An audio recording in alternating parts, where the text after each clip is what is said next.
নমস্কার বন্ধুরা, আমি সোমা হ্যাপি ফ্যামিলির পক্ষ থেকে আপনাদের সকলকে স্বাগত। আশা করি যে যেখানে আছেন সকলেই ভালো আছেন, সুস্থ আছেন। আমরাও ভালো আছি বন্ধুরা। আর প্রতিদিনের মতো আজও চলে এসেছি আমি একটা নতুন ধরনের রেসিপি নিয়ে। আজ আমি আপনাদের সঙ্গে শেয়ার করব ছোলার ডাল দিয়ে তৈরি পটল পনিরের সম্পূর্ণ নতুন একটা রেসিপি। আর এই নতুন ধরনের রেসিপিটা দেখতে হলে বন্ধুরা একটা লাইক দিয়ে শুরু থেকে শেষ পর্যন্ত কিন্তু আমার সঙ্গেই থাকতে হবে। আর এটাই আমার বিশেষভাবে আপনাদের কাছে অনুরোধ। তাহলে চলুন বন্ধুরা ঝটপট রেসিপিটা দেখে নেওয়া যাক। আর এই যে বন্ধুরা, এখানে আমি আমাদের মাঠের গাছের বেশ কয়েকটা কচি কচি পটল তুলে নিয়ে এসেছি। তবে অনেক দিন হয়ে গেছে কিন্তু আমাদের মাঠের ভিডিও আর আপনাদের সঙ্গে শেয়ার করা হচ্ছে না। বৃষ্টিটা কমে গেলে আমি কিন্তু আগের মতনই আবার মাঠের ভিডিওগুলো আপনাদের সঙ্গে শেয়ার করব। আমি এই পটলগুলোর দুই পাশ একটু কেটে নিয়ে ভালো করে কিন্তু জল দিয়ে ধুয়ে নিয়েছি। এখন এখানে একটা গ্রেটার নিয়ে নিয়েছি, এই গ্রেটার দিয়ে এগুলোকে আমি গ্রেট করে নেব। তবে এখানে পটলগুলো খুব কচি থাকায় আমার কিন্তু দানাগুলোকে বাদ দিতে হলো না। তবে এখানে যদি আপনাদের পোক্ত পটল বা পাকা পটল থাকে সেই বীজগুলো ফেলে দিলে তবে এটা ভালো লাগবে। এই যে বন্ধুরা দেখুন এটা কতটা কচি পটল। বীজ পোক্ত হয়ে গেলে সেই বীজ কিন্তু খাওয়া ঠিক নয়। তাই যতটা সম্ভব চেষ্টা করবেন কোনো সবজির পোক্ত বীজগুলোকে না খাওয়ার জন্য। এইভাবে আমি বাকি পটলগুলোকেও কিন্তু গ্রেট করে নিয়েছি। আমার এখানে কিন্তু সব কটা পটলই গ্রেট করা হয়ে গেছে। এখন এই গ্রেট করা পটলটাকে আমি সাইডে রেখে দিলাম। আর এখানে আমি কিছুটা ছোলার ডালকে 2 ঘন্টা আগে ভালো করে ধুয়ে ভিজিয়ে রেখেছিলাম। ডালগুলো জলে ভিজে বেশ অনেকটাই ফুলে উঠেছে। এখন আমি একটা মিক্সি জার নিয়ে নিলাম। এখন এই ভেজানো ডালগুলোকে ভালো করে জল ছেঁকে ছেঁকে আমি দিয়ে দিলাম মিক্সি জারের মধ্যে।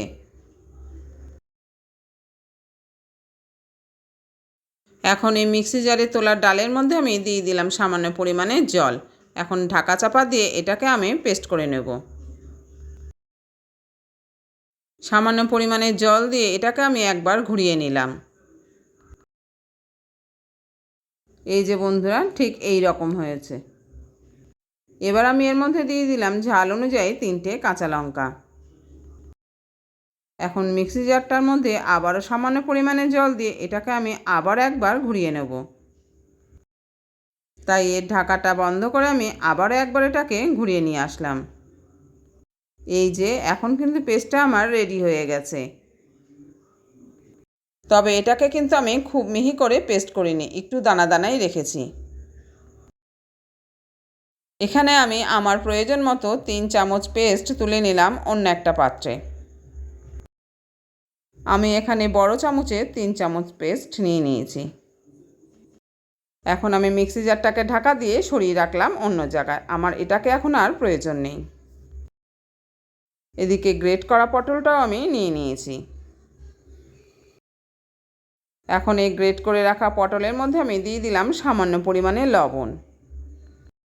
আর এই লবণটা দিয়ে এটাকে ভালো করে হাত দিয়ে চটকে মেখে নিতে হবে। মানে লবণটাকে খুব ভালো করে পটলের সঙ্গে মাখিয়ে নিতে হবে। এখন এইভাবে গ্রেট করা পটলটাকে নিয়ে ভালো করে চেপে এক্সট্রা জলটাকে বার করে দিতে হবে। একই পদ্ধতিতে এই গ্রেট করা পটলের থেকে এক্সট্রা জলটাকে বের করে নিয়ে আমি সবগুলোকে নিয়ে নিলাম এই ডালের বাটির মধ্যে। এই যে বন্ধুরা লবণ মাখানোর জন্য কিন্তু পটলের থেকে এক্সট্রা জলটা খুব সহজেই বেরিয়ে যাবে। আর এই যে দেখুন বন্ধুরা সবটুকু পটল থেকে কতটা পরিমাণে এক্সট্রা জল বেরিয়েছে। এখন এই গ্রেট করা জল ছাড়া পটলটাকে এই ডালের সঙ্গে খুব ভালো করে কিন্তু মাখিয়ে নিতে হবে। মাখানোর আগে আমি এর মধ্যে দিয়ে দিলাম পরিমাণ মতো আবারও লবণ, দিয়ে দিলাম হলুদ আর দিলাম হাফ চামচ মতো ঝাল লঙ্কার গুঁড়ো। এখন আমি সব কটা উপকরণকে একসঙ্গে ভালো করে হাত দিয়ে মাখিয়ে নেব। আমার কিন্তু এখন এটা খুব ভালো করে মাখানো হয়ে গেছে। এতে কিন্তু এক্সট্রা জল ব্যবহার করা যাবে না। ঠিক ডালের সঙ্গে পটলটা এই রকম শুকনো শুকনো করেই মাখিয়ে নিতে হবে। এবার আমি গ্যাস ওভেনটাকে অন করে দিলাম। এবার এই ওভেনে বসানো কড়াইটাকে কিন্তু খুব ভালো করে গরম করে নিতে হবে। কড়াইটা এখন খুব ভালোভাবে গরম হয়ে গেছে। এবার আমি এর মধ্যে দিয়ে দিলাম পরিমাণ মতো সর্ষের তেল। পরিমাণ মতো তেল দিয়ে আমি কড়াইটাকে একটু নাড়িয়ে চাড়িয়ে তেলটাকে কড়াইয়ের চারিপাশে মাখিয়ে নিলাম। এখন তেলটাও ভালোভাবে গরম হয়ে গেছে। এবার এই যে ডাল আর পটলটাকে ভালো করে মাখিয়ে নিয়েছি, সেখান থেকে হাতে করে অল্প অল্প পরিমাণে নিয়ে ঠিক এইভাবে বড়ার আকারে আমি বানিয়ে নিলাম। এখন এই বড়া বা কোপ্তাগুলোকে দিয়ে দিলাম আমি গরম তেলের উপর। আপনারা যে যেরকম শেপে চাইবেন সেইভাবে এটাকে গড়ে নিতে পারবেন। আমি এখানে বড়ার শেপেই কোপ্তাগুলোকে ভেজে নেব। সবগুলোকে মনে হচ্ছে একবারে ধরবে না, আমাকে কিন্তু দুবার এগুলোকে ভেজে নিতে হবে। এই দেখুন বন্ধুরা, প্রথম ব্যাচে আমার এতগুলো ধরেছে আর এটুকু বাকি আছে। গ্যাসের ফ্লেমটাকে নিজের প্রয়োজন মতো বাড়িয়ে কমিয়ে নিয়ে এগুলোকে আমি ভালো করে ভেজে নেব। এখানে বড়াগুলোর এক পিঠ ভালো করে ভাজা হয়ে গেছে। আমি এখন এগুলোকে খুব সাবধানে একটা একটা করে উল্টে দিলাম। এই যে বন্ধুরা, আমার কিন্তু সবগুলোকে উল্টানো হয়ে গেছে। এবার এই পিঠটাও খুব ভালো করে ভেজে নিয়ে আমি এগুলোকে অন্য পাত্রে তুলে নেব। এখন গ্যাসের ফ্লেমটাকে নিজের প্রয়োজন মতো লো করে নিয়ে আমি তুলে নিলাম এগুলোকে অন্য একটা পাত্রে। আর আমার রান্নার এই পর্যায়ে এসে আবারও সবাইকে একটু মনে করিয়ে দিচ্ছি যে যারা যারা এখনও পর্যন্ত একটা লাইক দিতে ভুলে গেছেন, অবশ্যই প্লিজ বন্ধুরা মনে করে কিন্তু একটা লাইক দিয়ে বাকি ভিডিওটা কন্টিনিউ করবেন। আর আপনাদের সঙ্গে কথা বলতে বলতে আমার বাটিতে যে পরিমাণ ব্যাটার বাকি ছিল সেটাও কিন্তু ভাজা হয়ে গেছে। আমি এগুলোকে দুবারে ভেজে নিয়েছি। এখন কড়াইটা আমার পুরো খালি হয়ে গেছে। আর কড়াইতে তেলের পরিমাণ খুবই সামান্য থাকায় আমি দিয়ে দিলাম আবারও পরিমাণ মতো তেল। এখন তেলটাকে একটু গরম করে নিয়ে আমি এর মধ্যে দিয়ে দিলাম খুব সামান্য পরিমাণে লবণ ও হলুদ। আর লবণ হলুদের সঙ্গে দিয়ে দিলাম 2 টুকরো শুকনো লঙ্কা। এগুলোকে এখন একটু নেড়েচেড়ে নিয়ে আমি এর মধ্যে দিয়ে দেব কেটে রাখা পনির। এই যে বন্ধুরা, আমি এখানে পনিরের টুকরোগুলোকে খুব ছোট ছোট আকারে কেটে নিয়েছি। এখন এই পনিরের টুকরোগুলোকে আমি হালকা লাল করে ভেজে নেব। আর এই পনিরগুলোকে কিন্তু খুব বেশি কড়া করে ভাজার দরকার নেই, এরকম হালকা লাল লাল করে ভাজলেই হয়ে যাবে। এখানে আমার পনিরটা ভালো করে ভাজা হয়ে গেছে। এগুলোকে আমি তুলে নিলাম ওই কোপ্তার পাত্রে। কড়াইটাও এখন খালি হয়ে গেছে আর এখানে খুবই সামান্য পরিমাণে তেল আছে, তাই আমি আবারও 2 চা চামচ তেল দিয়ে দিলাম। এখন এই তেলটাকে একটু গরম করে নিয়ে আমি এর মধ্যে দিয়ে দিলাম সামান্য পরিমাণে সাদা জিরে ও 2 টুকরো শুকনো লঙ্কা। এখন আমি এটাকে একটু নেড়েচেড়ে নিয়ে এর মধ্যে দিয়ে দিলাম কেটে রাখা ছোট ছোট আলুর টুকরো। এখানে চাইলে কিন্তু আপনারা আলুটাকে নাও দিতে পারেন, খালি কোপ্তা কারিও করলেও সেটাও ভালো লাগবে।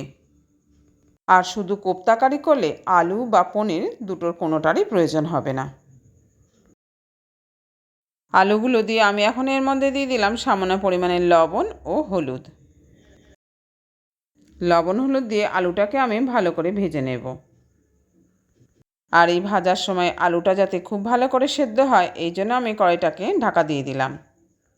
মাঝে মাঝে বেশ কয়েকবার আমি ঢাকাটা খুলে আলুগুলোকে কিন্তু নেড়ে দিয়েছি।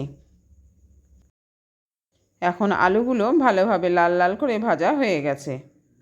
এবার আমি এর মধ্যে দিয়ে দিলাম কেটে রাখা একটা মাঝারি সাইজের পাকা টমেটো কুচি। টমেটো কুচি দিয়ে একটু নেড়েচেড়ে নিয়ে আমি এটাকে আবারও ঢাকা দিয়ে দিলাম। 2-4 মিনিট পর ঢাকাটা খুলে নিলাম। এখন কিন্তু আলুর সঙ্গে টমেটোটাও খুব ভালোভাবে ভাজা হয়ে গেছে। আলু ও টমেটো দুটোই অনেকটাই নরম হয়ে গেছে। এখন আমি এর মধ্যে দিয়ে দিলাম আগে থেকে করে রাখা পেঁয়াজ, আদা, রসুন ও লঙ্কা পেস্ট। এখানে আমি পেঁয়াজ, আদা, রসুনের সঙ্গে কয়েকটা গাছ পাকা লঙ্কাকেও পেস্ট করে নিয়েছি। এখন সবগুলোকে একসঙ্গে ভালো করে নেড়েচেড়ে ভেজে নিলাম। এখন এই পেঁয়াজ আদা রসুনটাও আলুর সঙ্গে ভালো করে ভাজা হয়ে গেছে। এবার আমি দিয়ে দেবো গুঁড়ো মশলাগুলোকে। এখানে আমি আমার মশলা ছোটো চামচের 1 চামচ করে ধনের গুঁড়ো, জিরের গুঁড়ো ও লাল লঙ্কার গুঁড়ো নিয়েছি। আর ঝাল অনুযায়ী শুকনো লঙ্কার গুঁড়ো নিয়েছি পরিমাণ মতো হলুদ। এখন সামান্য পরিমাণে জল দিয়ে এটাকে একটা চামচ দিয়ে ভালো করে নেড়েচেড়ে নিলাম। এবার আমি এই মশলার মিশ্রণটিকে দিয়ে দিলাম কড়াইতে। এবার সবগুলোকে কিন্তু ভালো করে নেড়েচেড়ে কষিয়ে নিতে হবে। কিছুটা পরিমাণে মশলা বাটিতে লেগে থাকায় আমি আবারও সামান্য পরিমাণে জল দিয়ে এটাকে ধুয়ে দিয়ে দিলাম কড়াইতে। এবার কিন্তু একটু সময় নিয়ে মশলাটাকে খুব ভালো করে কষিয়ে নিতে হবে।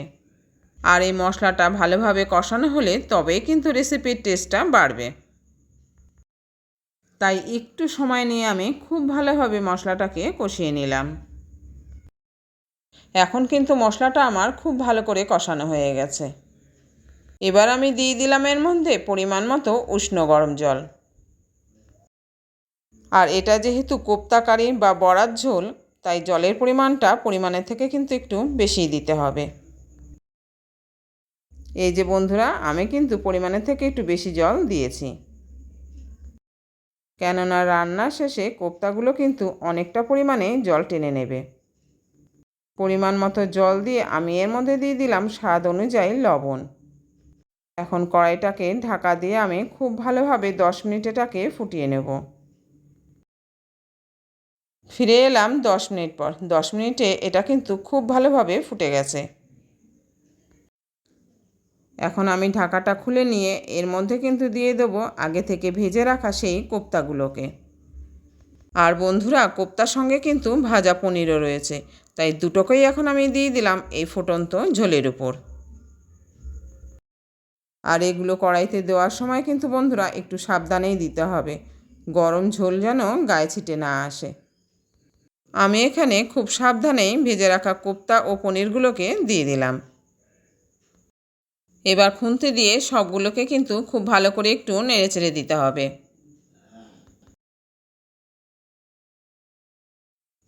আর ঝোলের লবণের পরিমাণটাও কিন্তু আমি চেক করে নিলাম। এবার কড়াইটাকে ঢাকা দিয়ে ফুটিয়ে নেব আবারও 8-10 মিনিট। ফিরে এলাম বন্ধুরা 10 মিনিট পর। 10 মিনিট পর আমি এসে ঢাকাটাকে খুলে নিলাম। আর এই 10 মিনিটে কোপ্তাগুলো কিন্তু ঝোলের সঙ্গে খুব ভালোভাবে ফুটে গেছে। আর লবণের পরিমাণটা ঠিক থাকায় আমাকে কিন্তু আর আলাদাভাবে লবণ দিতে হলো না। এখন আমি দিয়ে দিলাম 1/2 চামচ মতো ঘি। আর ঘিয়ের পর আমি দিয়ে দিলাম ছোটো চামচের 1 চামচ গরম মশলার গুঁড়ো। ঘি আর গরম মশলা দিয়ে আবার এটাকে কিন্তু আলতো হাতে নেড়েচেড়ে নিলাম। আর এখন আমি সবশেষে দিয়ে দিলাম বেশ কিছুটা পরিমাণে কসুরি মেথি। এখানে কসুরি মেথিটাকে আমি ভালো করে হাত দিয়ে ডলে নিয়ে এই কড়াইয়ের উপরে ছড়িয়ে দিলাম। এখানে কিন্তু বন্ধুরা ধনেপাতা কুচি দিলেও খুব টেস্টি লাগবে। এখন আমাদের রান্নাটা হয়ে গেছে। এবার আমি গ্যাস ওভেনটাকে অফ করে দিলাম। আর কড়াইটাকে ঢাকা দিয়ে আমি 2 মিনিট রেস্টে রেখে দেবো। ঠিক 2 মিনিট পর কড়াইয়ের ঢাকাটা খুলে নিলেই রেডি আমাদের আজকের রেসিপি ছোলার ডাল দিয়ে তৈরি পনির পটলের কোপ্তা কারি। তাহলে বন্ধুরা, আজকের রেসিপিটা কীরকম লাগলো জানাতে কিন্তু ভুলবেন না। ভালো লেগে থাকলে লাইক, কমেন্ট ও শেয়ার করবেন। আর চ্যানেলে নতুন বন্ধু এসে থাকলে চ্যানেলটিকে সাবস্ক্রাইব করে অবশ্যই আমার পাশে থাকবেন। আর হ্যাঁ বন্ধুরা, চ্যানেলটি সাবস্ক্রাইব করার সময় পাশে থাকা বেল বাটনের অল অপশানটা কিন্তু সিলেক্ট করে রাখবেন। তাহলে যখনই কোনো আমি নতুন ভিডিও আপলোড করব, সঙ্গে সঙ্গে তার নোটিফিকেশান আপনি পেয়ে যাবেন। আর আপনি আপনার সময় মতো সেটাকে দেখে নিতে পারবেন। তাহলে আজ এই পর্যন্ত বন্ধুরা, দেখা হচ্ছে পরের ভিডিওতে অন্য কোনো রেসিপি নিয়ে। আপনারা ভালো থাকবেন, সুস্থ থাকবেন আর এইভাবে আমার সঙ্গে থাকবেন। আর শুরু থেকে এই পর্যন্ত যে সকল বন্ধুরা আমার সঙ্গে রয়েছেন তাদের জন্য রইল হ্যাপি ফ্যামিলির পক্ষ থেকে অনেক অনেক ভালোবাসা ও শুভেচ্ছা। আপনাদের এই ভালোবাসার জন্যই কিন্তু বন্ধুরা আমি প্রতিদিনই একটু একটু করে এগিয়ে যাচ্ছি সামনের দিকে। আর নির্দিষ্ট লক্ষ্যে পৌঁছানোর জন্য কিন্তু বন্ধুরা আমাদের প্রত্যেকের সাহায্যের প্রয়োজন। তাই আমিও আছি কিন্তু আপনাদের সঙ্গে।